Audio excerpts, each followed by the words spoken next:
बेटी की विदाई। कहानी एक ऐसी बेटी की विदाई की है जिसके मायके से जाने का मकसद कुछ और ही था।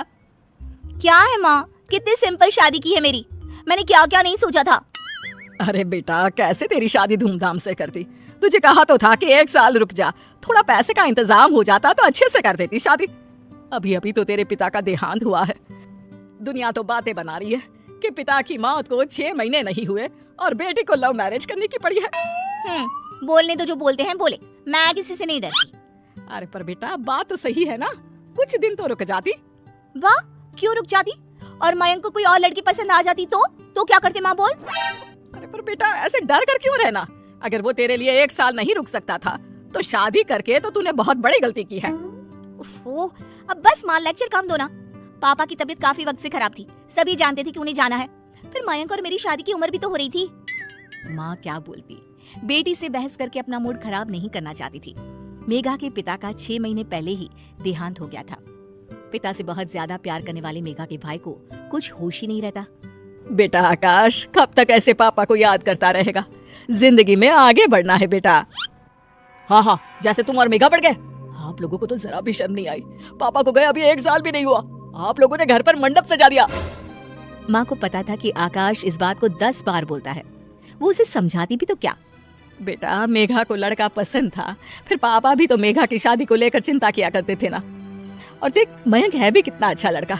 दहेज में 1 पैसा नहीं लिया और शादी भी कितनी सिंपल थी। बेटा आकाश माँ के इस बर्ताव से दुखी हो जाता है। वो वहाँ से चला जाता है।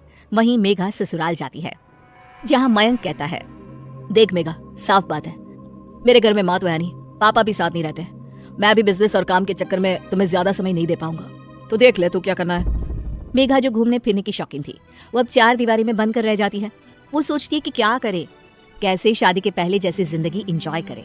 मयंक, मैं माँ के घर जा रही हूँ, तुम 2 दिन बाद मुझे लेने आ जाना। अरे मेरे पास इतने पैसे नहीं है कि मैं दिन में 4 बार तुझे लेने और छोड़ने आऊँ, समझी। ये क्या हो गया है मयंक, शादी से पहले तो बड़ा प्यार था, अब ऐसी भाषा। मेघा माँ के घर जाती है। जिस मेघा को पिता के घर पर खूब अच्छा खाने पहनने मनचाहा घूमने मिलता था, वो मेघा पति के राज में बंद कर रह जाती है। मेघा के मायके में उससे मिलने उसकी मामा की बेटी आती है। हाय मेघा, ये क्या पहना है, कोई डिजाइनर साड़ी नहीं ली? हाँ, वो क्या है ना, घर पर ही हूँ तो ये सिंपल सी। ये वही मेघा है जो सोने के लिए भी महंगे महंगे पजामे पहना करती थी। क्या हो गया मेघा, पति के पास पैसे की कमी है क्या? अब क्या था, मेघा को खुद पर गुस्सा आने लगता है। तभी मामी बोल पड़ती है, मेघा वैसे बड़े शहर की लड़की थी तू, क्या जरूरत आन पड़ी ऐसे छोटे से शहर में शादी कर ली। वहाँ ना अच्छा पहनावा है ना अच्छा खान पान। हाँ, वो क्या है ना, मयंक का बिजनेस वही है तो इसलिए। हाँ वो तो ठीक है, लेकिन कहीं घूम तो आया कर। अब मेघा क्या कहती कि मयंक के पास पैसे नहीं है, कहाँ तो इतना घूमने फिरने की शौकीन मेघा। अब क्या करे सबके जाने के बाद। माँ, मुझसे बहुत बड़ी गलती हो गई मयंक से शादी करके। मैंने तो पापा का जाना भी नहीं देखा। मयंक जो पैसा दिखाया करता था वो पैसा उसके पास है ही नहीं। ऊपर से छोटा शहर, शुरू होते ही खत्म हो जाता है। ना कोई मॉडर्न कपड़ा पहनो, ना कहीं घूमने जाओ। माँ, मेरी जिंदगी तो किसी बूढ़ी औरत जैसी हो गई है। देख बहन, अब यहाँ तो कुछ है नहीं। पापा के जाने के बाद तुरंत तेरी शादी के कारण सब लोग हमसे नाराज हैं। अरे तो मैं कौन सा कोई बहुत खुश हूँ, मैं भी तो जैसे तैसे लाइफ काट रही हूँ। अरे तो की क्यों शादी, कोई तेरी उम्र भी इतनी नहीं हो रही थी, तब तो लव मैरिज के चक्कर में तूने शादी कर ली। और अब रो रही है कि शहर छोटा है, मयंक के पास वो पैसा नहीं है जो वो दिखाया करता था। क्यों? अब वो तेरा पति है, वो जिस हाल में रखे रह, समझी। जो बात माँ को समझानी चाहिए थी वो भाई समझा रहा था, लेकिन लालची मेघा को अब मायके में रहना ज्यादा अच्छा लगने लगा। कारण आराम और महंगी शौक। बेटा, मयंक का फोन आया था, वो बोल रहा था कि खाना नहीं खा पा रहा है ढंग से, तो मेघा को भेज दे। भगा रही हो, साफ साफ बोल दो कि ससुराल चली जाओ। क्यों नहीं रखा जा रहा है क्या बेटी को? अरे कैसी बात कर रही है मेघा, तू तो मेरी औलाद है, क्यों नहीं रखूंगी तुझे भला, तेरा ही तो घर है ये। लेकिन वाह, जब मेरा घर है तो रहने देना। वैसे भी कौन सी पापा की नाक रही है कि बेटी शादी के बाद मायके में आ पड़े तो कट जाएगी। तभी भाई आता है। देख मेघा, बहुत हो गया तेरा, जिंदगी कोई खेल नहीं है जो तू जैसी मर्जी वैसे करे।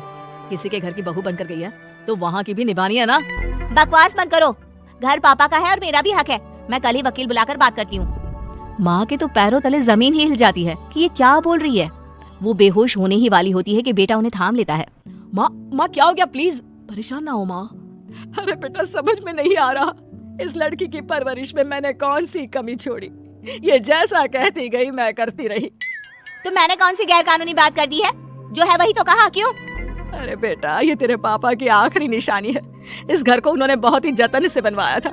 मैं इस घर के टुकड़े नहीं होने देना चाहती हूँ। नहीं होगा माँ। ठीक है, तो वकील को लेकर आना चाहती है ना? ठीक है, लेकर आ। लेकिन एक बात ध्यान रखना, पापा पर लाखों का कर्जा था जो मैं चुका रहा हूँ, उसका आधा कर्जा तू चुकाएगी। तभी वहाँ मयंक आ जाता है। मेघा, मैं दूसरी शादी कर रहा हूँ। आए दिन तुम मायके में पड़ी रहती हो। मेरे घर को तुम्हारी जरूरत है, लेकिन नहीं, तुम्हें तो अपने घर और परिवार से ज्यादा जरूरी बड़ा शहर पसंद है। वैसे तुमको ना ये बात शादी से पहले सोचनी चाहिए थी, लेकिन कोई ना। मेघा को समझ में नहीं आता कि ये क्या हो गया। कहाँ तो उसने एक ऐश की जिंदगी सोची थी, लेकिन हाय रे, ये क्या हो गया। नहीं नहीं प्लीज, आप लोग ऐसी बात ना करो। मैं कहाँ से पापा का कर्जा भरूंगी। मयंक, तुम दूसरी शादी क्यों कर रहे हो? मैं घर चलती हूँ, मुझे माफ कर दो। माँ, मेरी विदाई कर दो।